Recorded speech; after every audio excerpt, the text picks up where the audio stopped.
Hey, what's going on, world? It's kind of early. It's Saturday, May 18th. I had to get up this morning. It's like almost 6 o'clock. I had to go. I got a flight to catch at 8:30.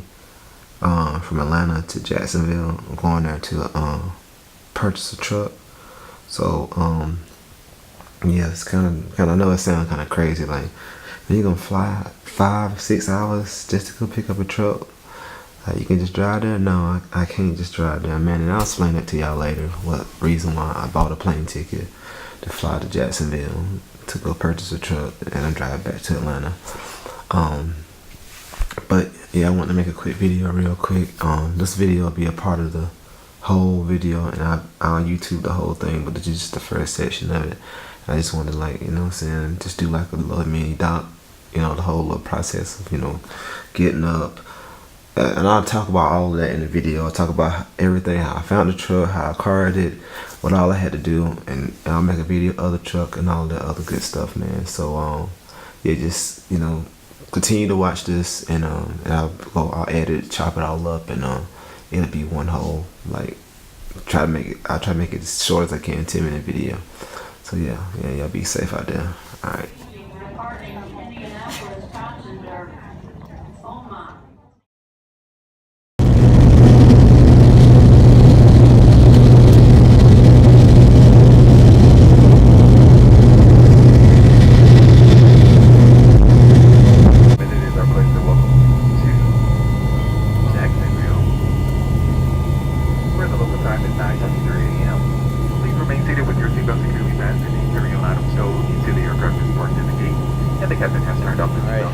I just made it to the airport in Jacksonville.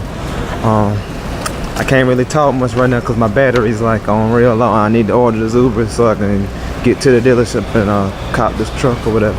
But like I said, I'm gonna keep y'all updated, and I'm still gonna break down how I acquired the truck, everything from the start to finish. So yeah, y'all just stay tuned with me, man. Yeah, I'll be safe out there. All right.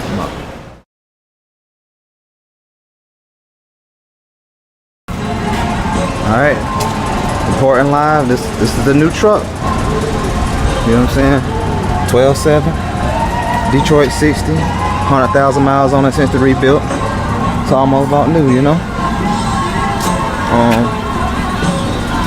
There's more to come. So I'll get a good look at it on the side. There we go. You know what I mean? Trying to get me some fuel in it so I can make it back to Atlanta.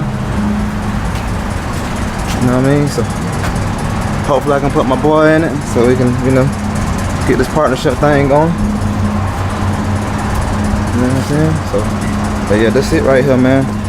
Let's see, I'll give y'all another video with me talking on it, so I can tell y'all about how I acquired it, what made me come all the way down here to Florida to get it. You know what I'm saying? All that stuff. But you know what I mean? Like I said, my battery right now 18%. So, but I just want to let y'all see this thing real quick.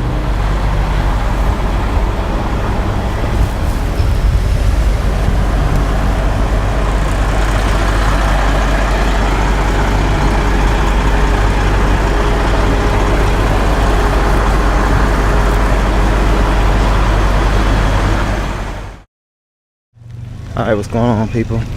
Alright, so I'm at one of my favorite places, Stone Mountain. Getting ready to climb this mountain, hike this mountain or whatever. Once I get up there to the top, I'm trying to get up there without having to stop. I haven't been in a week, so I'll probably be a little weaker than I normally am, but my whole thing is get up there without having to stop.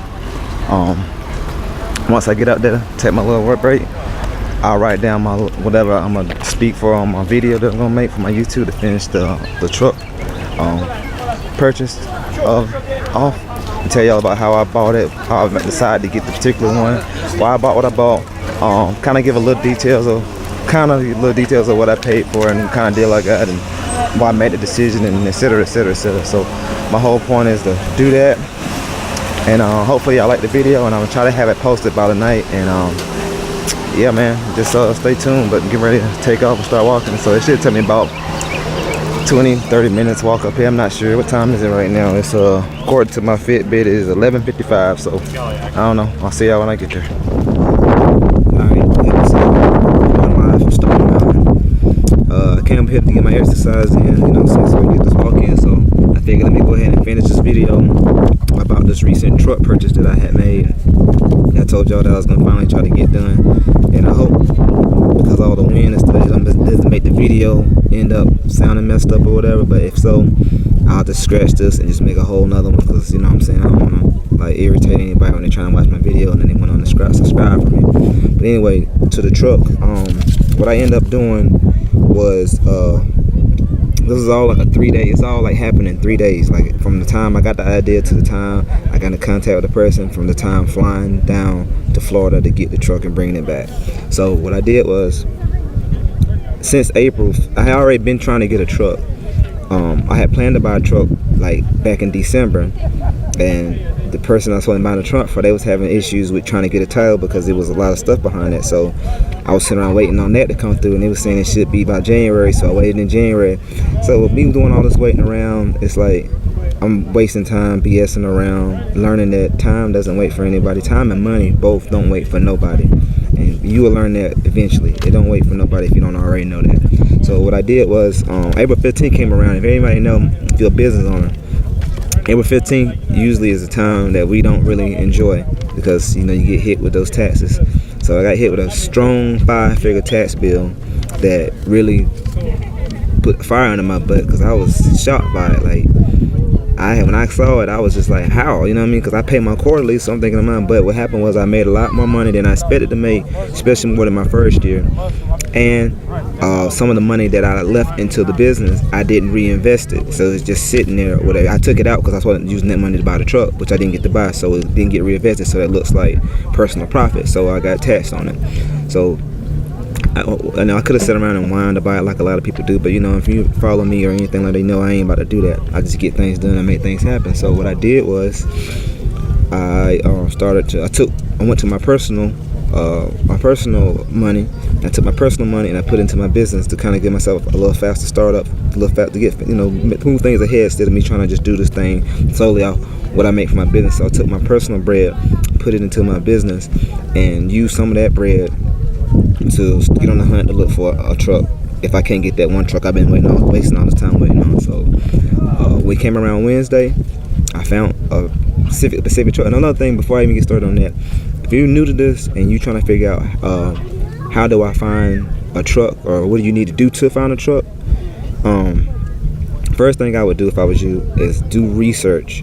First figure out how much you can afford. Figure out how much you would spend on a truck, how much it'll take time for you to save up capital or get the capital to get the truck, however you need to get it, you know what I'm saying. So you need to figure that out. Once you figure that out, you can narrow your criteria down. You have your price point on how much, you know what I'm saying. So with me, I'm always looking for, I only buy trucks that I pay cash for, and I only buy a certain type of truck. So, and I'm always looking to make a quick return on my money, because I can just use that bread, or I could put the money into a mutual fund and, you know, make a lot of return that y'all probably making when y'all financing. So what I did was, I took some bread. My whole thing is having a criteria. I'm sorry, I messed up on that part. The whole thing is having a criteria of price point and what type of trucks not to mess with. The type of trucks I don't mess with are trucks with a Mercedes engine, trucks that got Max Force engines, Sterling trucks, day cabs. And I don't have anything against day cabs. It's just I'm always looking at if I have to sell the truck. You know what I'm saying? If I get a day cab and I have to end up like not using it, selling the truck, it's gonna be hard to sell, because most people are over the road a lot of times, and you can't sell a day cab to old road driving. You can sell a day cab to a person that's doing intermodal type local stuff. You know what I'm saying? So I can sell a sleeper faster than I can sell a day cab. That's why you always see day cabs for sale a lot of times on the lot more longer than the other ones. Another thing is I only buy 2001 to 2003 Freightliner trucks that have the Detroit 12.7 60 series engine in it. And I'll buy any other truck that's a 2001 to 2003 that has the 12.7 Detroit 60 series in it. And I usually look for trucks they got rebuilt 12.7s, because that's almost like kind of like a new truck in a way. You take that, the first truck I had bought, when I bought it, it had 300,000 miles on it since the rebuild. The one I bought yesterday had 100,000 miles on it since the rebuild.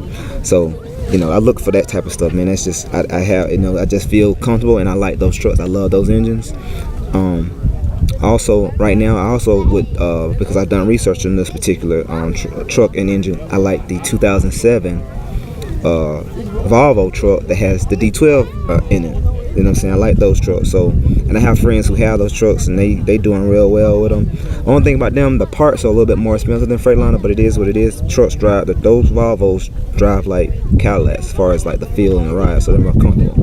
That's probably gonna be the next truck I'm gonna get, probably soon, like maybe next week, maybe next 2 weeks, I don't know. But anyway, you know, those, I like those trucks too. 2007 Volvo with the D12 Volvo engine in it. Alright, so from that point, I already have the trucks that I'm only looking for those trucks. So it saves me time, and I'm not wasting time calling people BSing around about trucks that I know I don't have nothing to do with. I ain't about to settle. You know what I'm saying? I want to get what I need to get when I want to get it. So if it ain't the truck that I like or I'm doing anything with, I don't really fool with it. Now, don't get me wrong, I will fool with a truck, certain trucks that may not be bad, but I just don't know much about. But the price gotta be so cheap that it's like the person almost just gave me the truck away. You know what I'm saying? Like, there's a guy I work with that has a truck, and he had a lot of stuff done to it. I think it may be 2000 or 99. It has a D12 engine in it, and it's a Volvo. And shoot, man, like, you know, he bought a brand new truck. So, and I already know what everything's done to the truck. I know this truck may possibly need a clutch down the line. That's what he told me. And I think he want like $8,000 for the truck. So I hit him. I was like, man, I give you $5 for it. And he don't want. He still, you know, that truck's still sitting out there. So I'll give him $5 for it, because, you know, I could turn that quick, man. But anyway, but like I was saying, so I have my criteria of trucks that I buy. So once I got that down pat, I start looking for. I go to the point and start calling these people. Really, I found a truck that I like for a certain price range that I'll pay for. I'll call the owner. I'll ask details about the truck. I want to know everything about the truck before you come waste my time to come to you. And I'm looking for you to tell me something like AC don't work, or so, you know, something that I can probably justify me trying to like get it lower than what you're asking. So once I've gotten that down, a lot of times it doesn't work, but a lot of times it does. So once I got that down pat, you know, if it's something that I like, kind of like, let me use the example of the truck that I just got. Found this truck on Facebook Marketplace, and that's a place that I found my wife's car. So you can find dealers actually put their stuff on Facebook Marketplace, because he bought her car from a dealership, and it was from a dealer putting the car on there, and I sent him with an offer. He accepted it. So that's the same thing with these trucks. You can find a lot of great deals on Facebook Marketplace, better deals than actually Craigslist. So I go on Facebook Marketplace. I do look on Craigslist. I ain't never bought a truck off Craigslist yet. And I also look on Truck Paper. That's where I got my first truck from. I found that on Truck Paper. Found a dealer in South Carolina. So if you know anything about my first truck, which I have in some of my old videos, which I can put in the link. I can put a link in this description if you want to look at some of that stuff.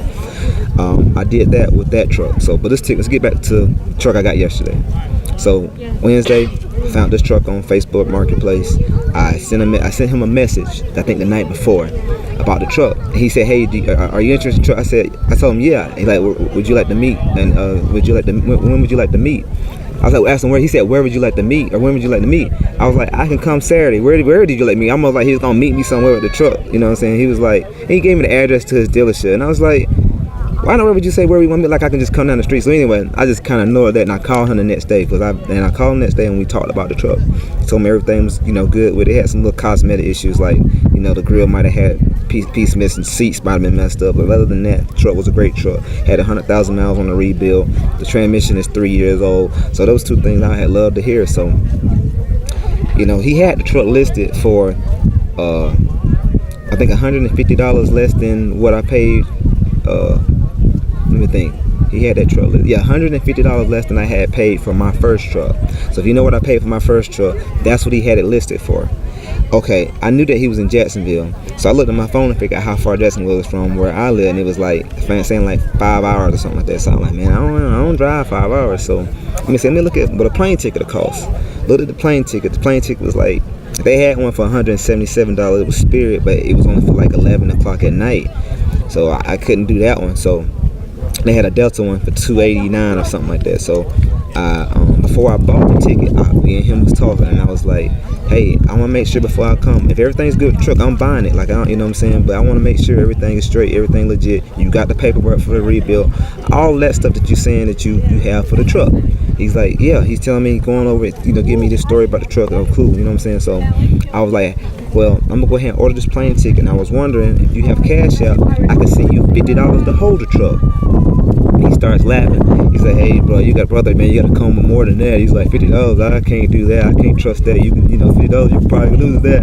I need at least $500 to hold that truck. And I'm like, man, I ain't sending you no $500. I'm already getting the plane ticket, and then the $500 you can just run off with my bread. You know what I'm saying? So it's like, so he was like, and I was like, I'll just take the risk, man. I just lose the $289 if I gotta lose it. You know what I'm saying? So I'm willing to take the risk. That's the thing. Another thing I've been talking about. You gotta be willing when you're making these type of things. You gotta be willing to like lose and fall on your face and just learn from it. And I was willing to do that with this. I'm at that point where I'm willing. I don't want to lose a dime, but I'm willing to lose the $289, risking for the bigger picture, which is this deal. And what I did was I negotiated this particular truck to get it I got the truck less than $1,250 less than the asking price. So that makes up for that $289 plane ticket. You know what I'm saying? You kind of got to start learning how to actually do business like that. Stop being emotional about money. I feel like when you really do the math on that, that's like 680 miles. That's like a 10-hour, 12-hour day. When you really calculate all that, man, that's like really like cheap freight, like less than like 30-40 cent miles to do all that. Plus you got to pay for your own fuel, so you got to calculate that too. So I wasn't about to do that, so I paid the $289 for the plane ticket. Back to the dude with the I'm sorry, my bad. I meant to go back on. He said no to the $500. I talked to my wife, and she was like, well, since he's a dealer, you should send him the $500. You know what I'm saying? I was like, I called him back. I was like, okay. I talked to my business partner, my wife. I said, I'll send you the $500, but I had to get it less than $500. They said you had to get it. I said, my business partner said they had to get it less than $500, and he's like, nah, brother, I can't go no less than what he already went less than. I was like, cool, I understand. So got off the phone with him. Later that day, he texted me, said, hey, brother, did you get that plane ticket? I was like, yeah. You know what I'm saying? I'll be there at 9:30 Saturday. He was like, okay, brother, see you then, hopefully. Like, almost like somebody gonna come get the truck. So the next day, I had got my wife to go to the bank, get a cashier's check for the truck amount. I already knew who checked and sent it to him. He was like, dang, brother, you dead serious about this? All right, I'm gonna go ahead and hold the truck for you. I was like, cool. So I didn't have to send him no money, and he had the truck held for me. So now at this point, the only thing I'm really losing is I'm gonna lose the plane ticket if he still was gonna screw me. I got down. So what I did was Saturday comes, I got my wife to drop me off at the airport. Went in there. This is my first time doing any airport business on my own, because she's usually the one that does all of that stuff. She handles everything. She books our flight, she books our trips, she does all that stuff. I don't even want to have anything to do with that, because I feel like my time, I can do more with my time. But this time I did it on my own. This is something I need to start learning to do too, especially if I plan to travel all of town to look at apartment buildings and stuff that I want to purchase. You know what I'm saying? So I gotta learn how to start doing, like, booking my plane tickets and doing the stuff. So this also helped me on the way of flying out to Jacksonville. I got to the airport. I did a lift. That lift cost me like $20 to drive like 15 miles to the guy's location. We drove to the guy's location at the dealer lot. Guy came in, shook the guy's hand. He told me his name was Ben. Told my name was Robert. We went to the truck. We checked the truck out. Everything was exactly like he said it was. The truck was running like a sewing machine. It just needed some fuel. He showed me another truck that I would probably consider another truck that it was actually a truck that I usually don't go for, but it was a 2011, and all of that stuff that I hate has been deleted from the truck. You know what I'm saying? He wanted a little bit more than I pay for trucks, but it was something to consider if that was something. But other than that, I may never know what goes on in the future with that. You know what I mean? But from that point on, I went inside, and then I gave him the cashier's check. He gave me to the I signed the title, bill of sale title, got in contact with my peoples with insurance and all that stuff. I followed him to the fuel station right across the street. Matter of fact, right across the street. The fuel down in Florida is crazy high though. I've been paying used to be paying like $2.60 here in Georgia for my fuel, And I went down to Florida, and that Florida was like, I think that fuel was like $2.97 or something. So, and I put like 100 gallons in this, you know, and drove back to Atlanta. You know what I'm saying? But you know, so it was $300 I had to pay for fuel. So I got back to Atlanta, which I ain't really tripping about, man. Just getting this truck for the super deal I got it for was amazing. So once I got back to Atlanta, I took some pictures and stuff to put on Facebook and put on the gram and all that stuff. And I don't do it just to show off. I mean, I do it because I want y'all to see what I got going on mostly, and I'm proud of myself. You know what I'm saying? Because I've came a long way from this. Because it was a time where I said I would never be an owner operator. I thought I was going to be a slave and work for a company my whole life because I was getting paid so good. You know what I'm saying? I was getting paid really good to work for a company, and I said I would never go be no owner operator because I'm making more than a lot of them. But I wasn't thinking about the bigger picture, so I bit my words. I became an owner operator, and I thought I was gonna still drive forever, but now I done learned that money waits for no one, and you need to start learning how to get your money to work for you. So now what I'm going to do with this, now I'm learning to use my money that I have to put into depreciating assets that makes cash flow, and use that cash flow to put into real estate. So that's why I'm transitioning now to buy these trucks to get this income from this truck business, using that money to put into real estate. And I got other videos and stuff like about that I've talked about if you happen to care. Back to coming back with the truck, taking my pictures, putting them online. I put them online so my people can see what I got going on, because one thing I know that people don't be caring about that stuff y'all be talking about if y'all ain't backing it up. And y'all know I post a lot of positive stuff, I post a lot of financial stuff, I post a lot of that stuff, and I try to show y'all what I got going on so y'all know that I be for real and I be legit about this stuff, you know what I'm saying? And now that I'm not out here just talking, that I'm out here really making things happen. And there's a lot of people that I gotta give thanks to, and it's a long list of names, you know what I'm saying? But the main two that I definitely want to talk about is my wife. My wife always been trying to get me to do the stuff that I'm doing. She always been on that, and I just wouldn't bite and listen, you know what I'm saying? And my boy Ryan. Boy Ryan taught me, taught me in the last couple months, man, me and him have always been tight, but this last couple months, certain situations have made us become a lot tighter. And like he's now he's one of my close partners, especially with this real estate stuff, and he's taught me the other angle in different ways, you know what I'm saying? And he was talking about him teaching me these ways, and by him believing in me, by him telling me stuff, same with my wife, both of them together doing this every day, it took my risk level to a whole nother world. So I really thank them two, man, because them two really got me where I'm at now, man. You know what I'm saying? They really made me really start taking a lot of action, because both of them are trigger pullers. They, especially Ryan, he's a trigger puller, and I'm not saying that literally like he really be out pulling triggers, but there's a funny story that I may tell y'all about some South Carolina State homecoming stuff that happened. They had to do some trigger pulling, but anyway, that's a whole nother story, man. But anyway, man, I just like my thing. And I got other friends, man, like Adrian and Dre, and like all, my boy Shavor, like a lot of other friends that I admire what they do, that I need to get better at. Like my boy Shavor, man, he's a great dad with his kids, man. Like I feel like I'm a great dad too, but I'm learning a lot from how he spends time with his kids and what he do with his kids. So I really applaud him for that. My boy Adrian, man, he values family. I value family too, but he values family on a whole nother level, you know what I'm saying, to a point where it's like, whenever somebody have a graduation, somebody got something going on, man, he's going back and forth to Albany, or he's trying to do a little party for him, or he's just trying to do something with his wife, whatever. He's always just doing something to show love, man. And so I learned that from him, man. He's a real gentleman. I learned a lot from him. He opened up car doors, he do all that stuff. So I'm getting off track, and I'm sorry about that. I ain't trying to be like Boyce Watkins, you know what I'm saying? Always off track. I apologize, man, because my video's getting long, and I'm about to go 10 minutes over than what I normally do. I try to do videos under 10 minutes, but this one's gonna be 20. I appreciate y'all checking this video out. If y'all can, hit that bell, subscribe to me, share this video, hit me up on Instagram at Cardo864, hit me up on Facebook at Free Ty, Debt Free Ty. That's my name on Facebook. Just look me up. My name, or look up Tyrone Collins or Robert Collins. I'm on Bigger Pockets, Robert Collins. I think that's all. Like, I got a Twitter, but I don't use it. I just automatically post it from my Facebook and from my Instagram. But yeah, man, if y'all need any questions, anything like that, man, just hit me up. I hope this video was straight. You know what I'm saying? I know I'm out here and I'm outdoors and the wind's blowing. There's people around. It's like a lot of people out here. I'm on top of Stone Mountain. I love getting this exercise in, man. And I'm gonna go ahead and get on out of here because I just hit that 20-minute mark. So I appreciate y'all checking me out, man. I'm gone.